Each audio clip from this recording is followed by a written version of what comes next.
यह सूचना केवल हमारे विचार हैं, वित्तीय सलाह नहीं। निर्णय लेने से पहले खुद शोध करें।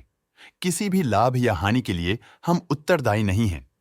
आज हम देख रहे हैं Indian Railway Finance Corporation Limited के 2025-26 Q3 की standalone financial performance. Starting with the sales, पिछले क्वार्टर से सेल्स में 4.5% का इंक्रीज हुआ है, मगर कंपनी ने पिछले साल के मुकाबले मार्जिनल सेल्स डिक्लाइन रिपोर्ट किया, around -1.5%। Expenses 111% quarter on quarter increase हो गए हैं, जो साल भर के लगभग 1.5 गुना के राइज के साथ अलाइन करता है।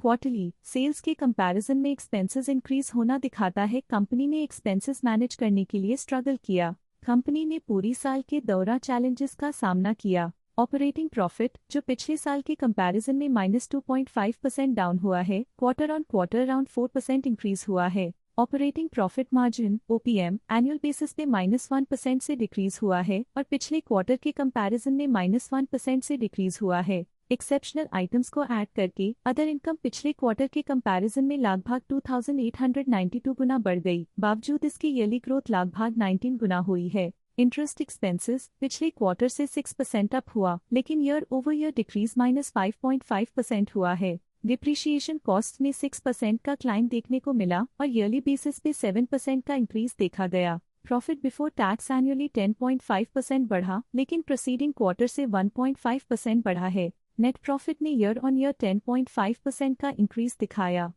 लेकिन लास्ट क्वार्टर से 1.5% का इंक्रीज हुआ है। इस क्वार्टर में कंपनी का परफॉर्मेंस ठीक रहा, ऑपरेशनल एफिशिएंसी में कुछ सुधार हुआ है। वहीं अगर एनुअल एनालिसिस की बात करें तो इस साल कंपनी का परफॉर्मेंस ठीक रहा। अर्निंग्स पर शेयर EPS में साल भर में 0% का इंक्रीज देखा गया, लेकिन क्वार्टरली में 1.5% की बढ़ोतरी भी नजर आई। इस क्वार्टर में कंपनी का EPS ठीक रहा, ऑपरेशनल एफिशिएंसी में कुछ सुधार हुआ। Indian Railway Finance Corporation Limited के फाइनेंशियल स्नैपशॉट को रिव्यू करते हुए कुछ मुख्य ट्रेंड्स सामने आए हैं जो कंपनी की परफॉर्मेंस पे रोशनी डालते हैं।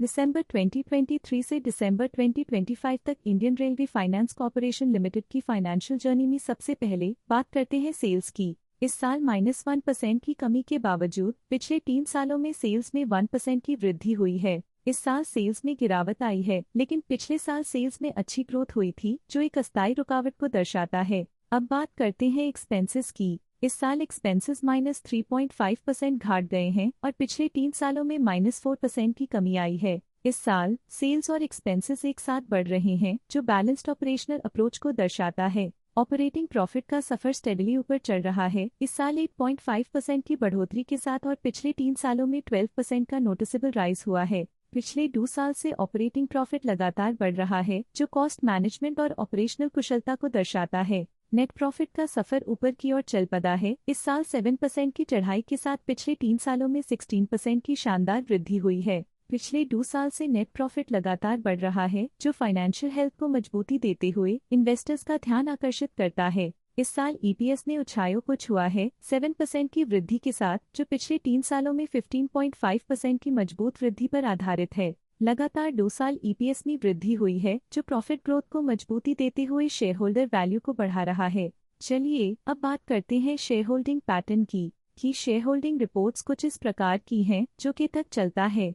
ये रिपोर्ट कंपनी के शेयर्स की डिटेल्ड जानकारी देता है, जिसमें promoters, promoter groups, foreign investors, public investors और सरकारी एंटिटीज शामिल हैं। जब कंपनी के शेयर्स का अधिकतम हिस्सा प्रमोटर्स, FII, DII या गवर्नमेंट के पास होता है, तब ये माना जाता है कि कंपनी मजबूत हाथों में है, जो स्थिरता और मजबूत समर्थन को दर्शाता है और इस मार्केट की स्थिरता बनी रहती है। ये था कंपनी का करंट शेयर होल्डिंग पैटर्न। आज के लिए फाइनेंशियल सेक्टर में इतना ही। देखने के लिए धन्यवाद।